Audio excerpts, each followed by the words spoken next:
Hi everyone, good morning. কেমন আছো তোমরা? আশা করছি ভালো আছো। কিন্তু আমরা এখন খুব খারাপ আছি, খারাপ সময়ের মধ্যে যাচ্ছি। তো আজকে যাচ্ছি আমার শ্বশুরমশাই ব্রেন হার্ট ট্রান্সফার করাতে হসপিটালে। তো হসপিটালে যেতে যেতে প্রথম থেকে ভিডিওটা করা হয়নি, কারণ তখন রাত্রি ছিল। এখন সকাল থেকে ভিডিওটা শুরু করেছি। আমরা চলে এসেছি হসপিটালের ভেতরে। ভর্তি করার পর দুপুরে খাবারটা হসপিটাল থেকে দিয়ে দিয়েছিলো। হসপিটালে খাবারটা খাওয়ার পর বলেছিল ডাক্তারে যে আজকে অপারেশনটা করবো না, কালকে করবো।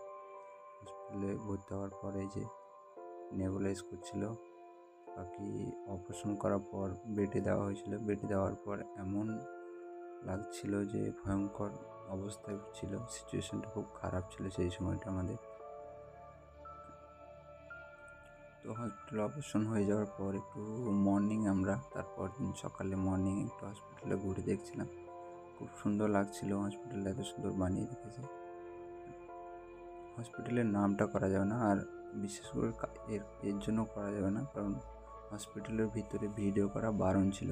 তো আমরা ভিডিওগুলো করেছি, খুব লুকিয়ে ভিডিওগুলো করেছি।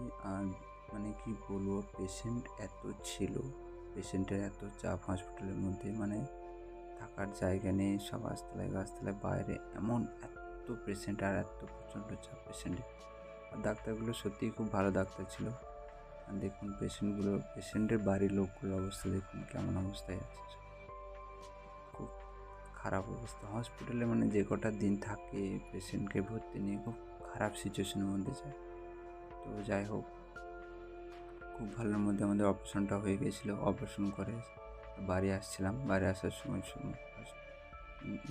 ইভিনিং টাইমে কলকাতাটা খুব সুন্দর লাগছিল। তো সুন্দর দৃশ্যটা একটু শ্যুট করছিলাম, খুব সুন্দর লাগলো। তো এইভাবেই এখন বাড়ি যাচ্ছি, কি হবে তা বলা মুশকিল। আবার চেক আপের জন্য ডেট দিয়ে দিয়েছি ডাক্তারে।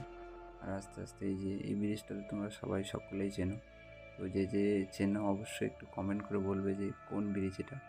আর এই দৃশ্যটা খুব সুন্দর লাগে ইভিনিং টাইমে, বিশেষ করে যে সানসেট টাইমটা।